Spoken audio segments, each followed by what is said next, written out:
میں یہ چاہتی ہوں کہ اس ملک کا ہر بچہ انگلی ضرور اٹھائے, سوال ضرور اٹھائے, لیکن سوال یہ اٹھائے کہ یہ میرا ملک ہے, میں اس کے لیے محنت کر رہا ہوں, میں اس کے لیے پڑھ رہا ہوں, میں اس میں اپنا حصہ ڈال رہا ہوں, اس لیے میں آپ سے سوال پوچھنا چاہتا ہوں.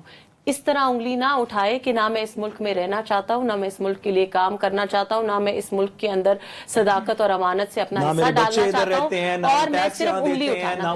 یہ چیزیں انفارچونیٹ. اور میں آپ کو ایز اے پولیٹیشین باہر رہتے ہیں اور کہتے ہیں ہم یہاں کے شہری نہیں ہیں, ہم یہاں پہ ایون فیلڈ میں رہتے ہیں, پاکستان کے ٹیکس کے ریکارڈ کے اندر نہیں آئیں گے, ہماری عدالتیں بلاتی رہیں گی نہیں آئیں گی, ان کا یہ ملک نہیں ہے. یہ ملک ان لوگوں کا ہے جو ریڈی کیا پڑھ لکھ کی بات, اور جو ریڈی پہ کھڑے ہیں گرمی میں دھوپ میں, جن کو جب وہ اسلام آباد کے اندر آتے ہیں تو ٹیئر گیس اور ربر بلٹ سے ان کا استقبال کیا جاتا ہے. ان لوگوں کا ایک اور بات ایز اے پولیٹیشین, سیاد صاحب تو آج بھی سیاست کرنے کے موڈ میں, وہ ان کی خواہش ہے یا ان کا نظریہ ہے. میں آج کے دن نہ سیاست کر رہی ہوں نہ کرنا چاہتی ہوں. میں جینوئن ایشوز جو میرے دل میں ہے, جو میں نے ایکسپیرینس کیے ہیں پالیٹکس میں آنے کے بعد, میں ان پہ بات کر رہی ہوں. اور میں آپ کے ساتھ اپنے ذاتی طور پہ 2 انسیڈنٹس ایسے شیئر کر دیتی ہوں جس سے آپ کو فیل ہوگا.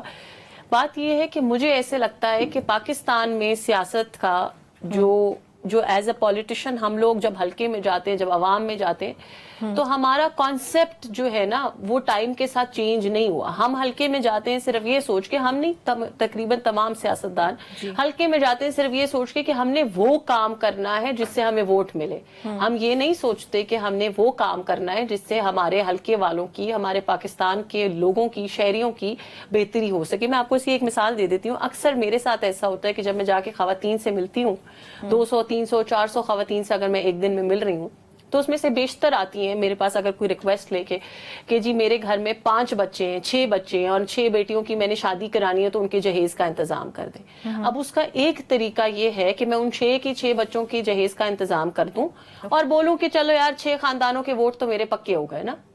دوسرا طریقہ جو میرے اوپر ذمہ داری ہے, جو ہم پوری نہیں کر پا رہے, وہ یہ ہے کہ میں ان کو یہ سمجھاؤں کہ اپنی بیٹیوں کے جہیز کا سوچنے کے بجائے ان کو پڑھانے لکھانے کا سوچو, ان کو کوئی ہنر دو, ان کو اپنے پیروں پہ کھڑا کرو, جہیز کی لعنت سے دور کرو.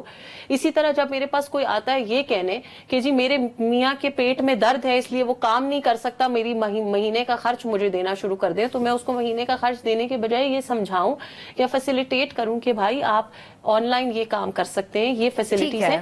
ہم لوگ جب تک ان چیزوں کو, اور یہ اکراس پارٹی چیزیں, جب تک ہم اپنی عوام کو اپ لفٹ کرنے پہ کام نہیں کریں گے نا, صرف ان کے چھوٹے چھوٹے مسائل کا ٹیمپریری حل نکالتے رہیں گے اس لیے کہ وہ ہمیں ووٹ دے دیں, تب تک ہم وہ پاکستان جس کا خواب دیکھا جائے اس پہ نہیں جا سکتے. ووٹ کون دے گا؟ دس از دا پرابلم.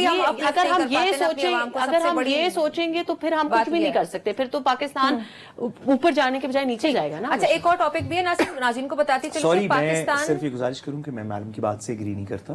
آپ کو اس کی ہیلپ کرنی چاہیے کہ لوگوں کے بہت مجبوریاں ہیں, لوگ بڑے عجیب سے, چلے اس پہ بات کرتے ہیں. ایک اور ٹاپک مظلوم سے معاشرے میں بڑے پسماندہ طریقے سے رہتے ہیں.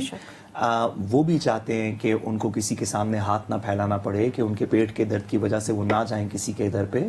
اگر وہ آ گئے ہیں تو ساتھ صاحب آئی تھنک یہ بڑی پرسنل چیز ہے, ہیلپ کرنا یا نہ کرنا. تو میں یہاں بتانا چاہتی, بات یہ کی ہے کہ ہم لوگ ڈائریکشن نہیں دے پا رہے عوام کو.